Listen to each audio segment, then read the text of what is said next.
my own traditional ruler, for instance, wants to confer chief title on somebody who is not from my community, you now write to the Igwe of that person's community to be sure that this person is a person of proven character. That is what we have always known. But according to Soludo's letter, through his commissioner, they added another code that made it that says you must come and get clearance from the ministry, from the governor. So when was that code added? And are the traditional rulers, all of them, all the traditional rulers in Anambra, aware of that code, and are they comfortable with it? That's interesting, because if this is political, as you know, it seems or suggests, as you're suggesting, so sort of campaigns have started. What are the chances that if that's now looking at the fact that Senator Ifeanyi Ubah is now with the ruling All Progressives Congress, you know, at the center, do you think that this may have triggered the threats that Governor Soludo, you know, maybe having, or you know, believe that, you know, this Senator Ifeanyi may be a bigger threat, considering the fact that he's in the center, he's aligned with the center? And do you also think that Governor Soludo may also jump ships, you know, abandoning the All Progressives Grand Alliance that brought him into power because of this? I wouldn't be surprised if Soludo joins APC.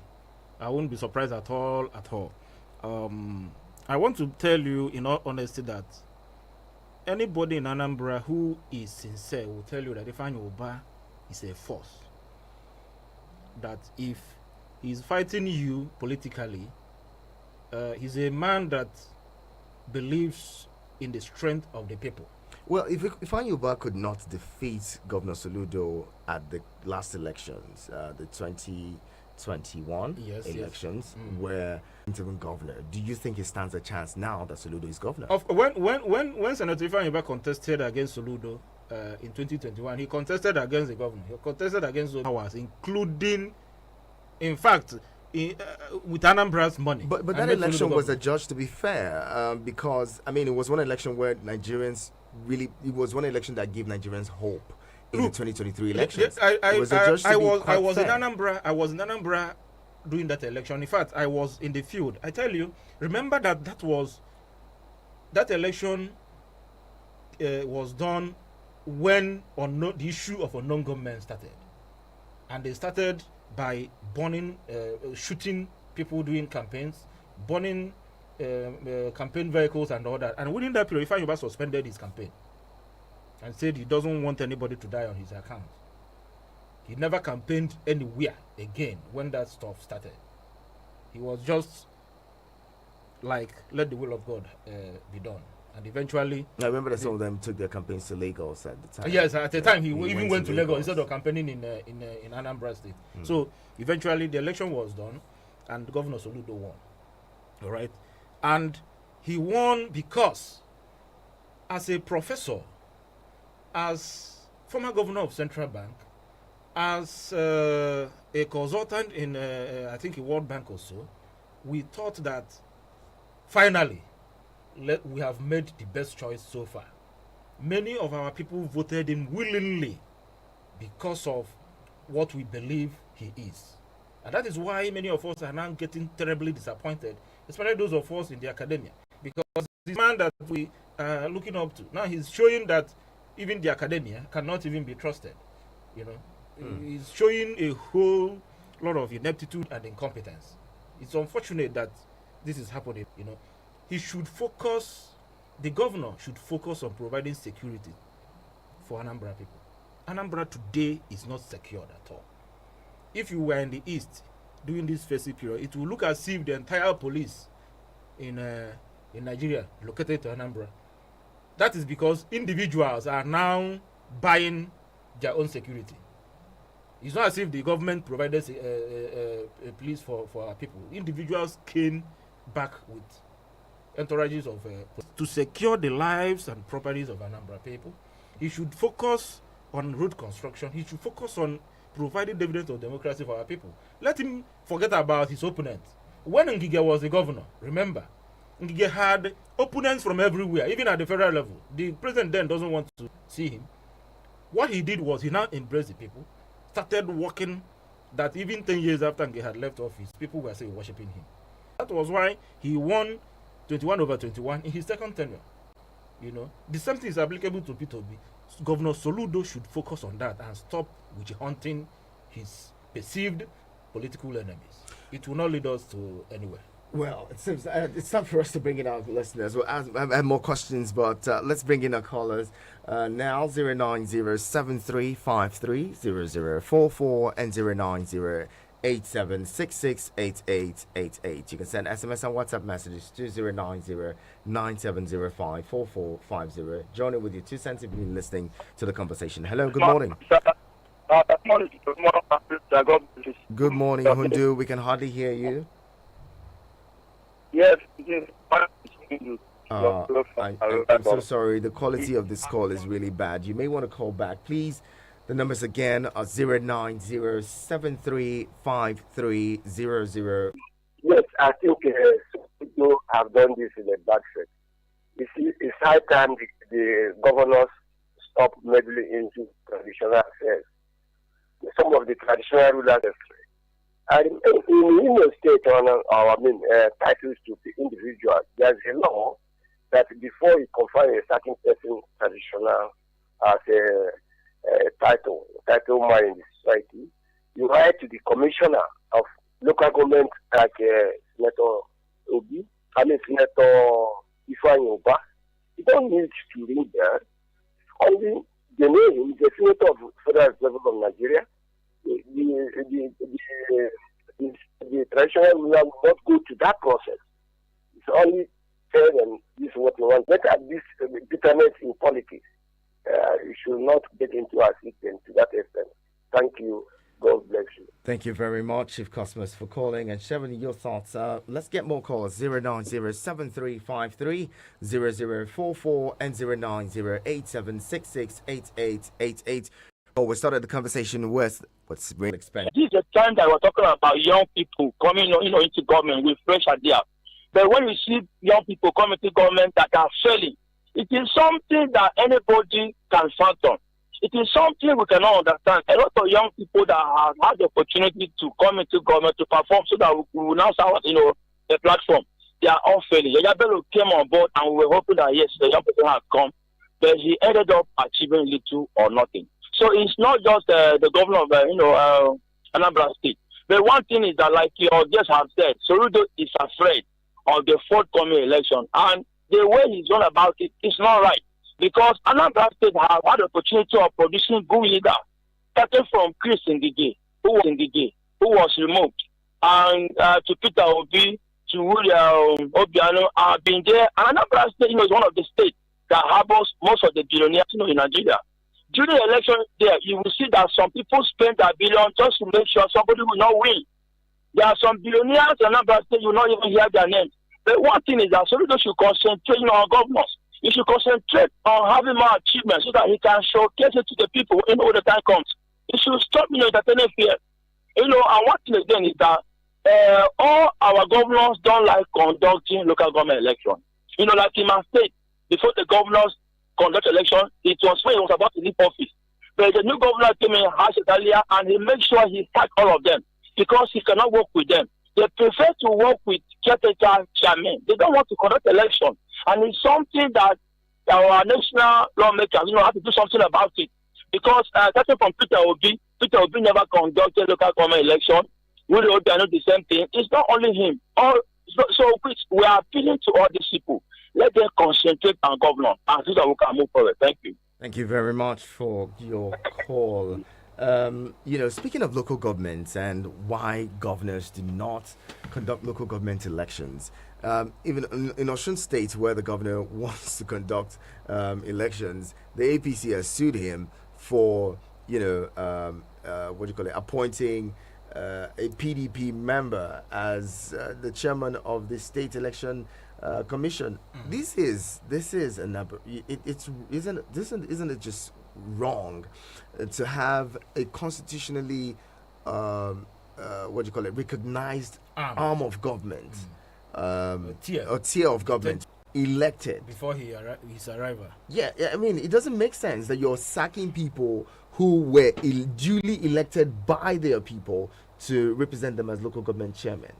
That is why somebody like me kept clamoring for restructuring of Nigeria. You see, the only thing stopping Nigerian governors from conducting local government election is nothing other than corruption. These guys are too corrupt. That is why they don't want to be. Look, for instance, in Anambra State, we have 21 local government areas, all right? Now, the former Njikoka has only 6 towns, 6 communities. And we are not even the biggest local government in Anambra State. And we receive an average of 200 million monthly. Now, if you come to Njikoka today, for today, within these 3 years of Governor Soludo, there is zero presence of that about 1.2 billion naira annually. If you are to multiply the 200 million, 1.2 billion. Yeah, there is nowhere, anywhere in Njikoka you see anything, any million, anywhere. So that tells you they just want to be getting those monies, give their own, and a few politicians in the local government will now pocket the rest. Then nobody asks questions. So it is nothing but corruption that makes these guys not to be conducting local government election. And it is high time. And I tell you, local government system is that tier of government that is very, very, very close to the responsible. But how will you even hold the governor responsible? Where will you see him? Only like my own, you only see him in television speaking bogus grammar. And then sometimes he appears in function, you know, the kind of security that is around the governor and all that, and the same grammar, they will keep on speaking grammar. But is this to say, because I've heard Governor Soludo make certain pronouncements, we're doing this is what we're doing road projects and all. You are now saying that, it seems like he's just speaking English, it doesn't in really my do local anything. government. Isn't that conflict? I am from Njikoka, local government area in Anambra State. The only road the governor is constructing now in my local government is Nimo Abagana Road, less than 2 kilometers. Let me wasn't doing anything. Less than 2 kilometers of a road. Governor Obiano in his first tenure used that road for campaign. In his second tenure, Obiano used that road for campaign. Then when Obiano was campaigning for Soludo, the same road was used to campaign, and up to now Soludo has not finished it. So what are you telling me? Excluding the revenue that the local government is generating, because they can't tell me there is no revenue from the local government. We hear that he's cleaning up Anambra State. Where? He's urbanizing the city center and the places like Onitsha. Yes, he's doing a lot of development work there. Before Christmas, I saw the roads in Oka painted. You know, these things are not in the moon. And remember, this is a man who promised us African, Dubai, Taiwan. He said he's had the Anambra investments summit, trying to woo investors and all of that. Isn't that stuff that to bring development to Anambra? Bringing development is all about speaking grammar and making it look as if building edifice in the sky. You need to be in touch with the people. The people need to trust you. We need to see what we have been able to do with the little you have. Then the richest people in this country, if you want them to come home and invest, you need to make the place very, very comfortable and conducive for them. You can't tell a man who cannot visit his site to come and construct because of lack of insecurity. So let the governor focus on working. Once he starts working, most of his opponents will go and sit down. But because maybe he does not even know what to do, he's now wasting time fighting, distracting himself as claiming that he's fighting his opponent. Let him go. You can't tell me that in my local government is only a road that is less than 2 kilometers. But your local government is not the only local government in Anambra State. I will use my local government as a parameter. All right? This is the only thing. What does that mean? Eh? For those who don't understand. Charity begins at home. I cannot speak for people of Agawata local government or people of Newi when nothing is happening in my own area. The governor should come down to Njikoka and start working. Let us see. Let him just complete that road. That particular road, Nimo to Abagana. And these are the two most prominent communities in the local government, Nima and Dabagan. Then Enugu, he's not doing anything for us, and he's taking our 200 million every month from the federal government purse. It is unacceptable. There is a caretaker committee chairman in your local governments, and isn't there? We need an elected. He should conduct local government election and leave the local government system to work autonomously. That is when we will, if, for instance, the people of Njikoka elect a local government chairman, we will hold him responsible if we don't see reflection of our money in the entire community, in the 6 communities in the local government. We will hold him responsible. Today, if you go to Clement Agui, who is currently the local government chairman, he will tell you that he's just an appointee of the governor. The governor gives him only the money to pay salaries. Because I once confronted the former local government chairman, who was Obiano's appointee. That one was there for 5 years straight. The only thing that developed in Njikoka at the time that one was there was his person and his family. Even the road that leads from my community, from Nimo to local government's gate, currently is unmotorable. The road in front of the local government gate in Nimo, from Nimo to the road stops at the local government gate, is unmotorable. You have to go round. So what kind of community, what kind of democracy are we actually building? And then such a man has time to pursue the other man who is even doing wonders. Should we blame the people for not, holding their leaders accountable? I am part of the people, and that is what I'm doing now. That's what you're doing now? Yeah, that's what I'm doing. Let's bring in more callers. Oh my God, our clock is in the ceiling. We'll have to wrap this up. Let's bring in a caller to 09073530044 and 09087668888. Let's bring in this one. Hello, good morning. Okay, seems like we're down to one line now. Hello, good morning. Good morning. Good morning. Who's joining us? Yeah, good morning. My name is Usman, calling from Guaranda. Usman, let's hear you. Yeah. First of all, I appreciate you for getting by speaking.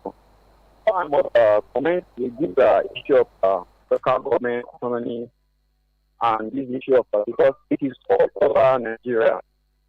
And sadly enough is that even our federal legislature, even last, I think it did last year, they did something, let me say, even the local government autonomy, up to now, to implement it by various governors up to the state has, let me say, look up.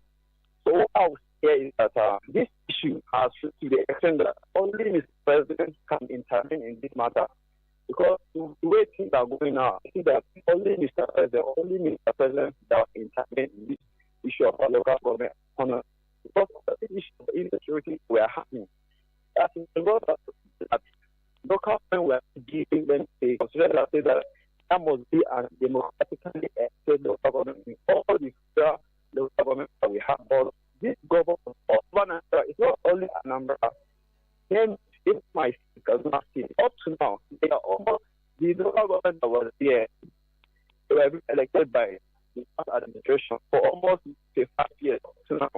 Nothing. And so all of them is again so that if we make it that the governor will we didn't even elect government, they just tell who they are about. At the end of the day, all right, Usman, we're finding it really hard to hear you. I'm really sorry. I'm going to have to let you go. But we'll get your point. Making an argument for INEC to, maybe conduct, local government elections since the local government is recognized in the Constitution as a third tier of government. Why do we leave it to the state governors and the state governments to conduct? Maybe we'll get to a point where we'll look at this in depth and find a way to see how... and even the Electoral Act to allow INEC. Exactly. Tony, it's really funny. Our time is really fast spent. So I'll give you 1 minute. In 1 minute, what would be your summation of, all of that we talked about? Well, first of all, let me recommend and commend the president for being very responsible and responsive, you know, much more than we actually expected when he was coming in. I think he's doing well. We need more of what is happening. He should not tolerate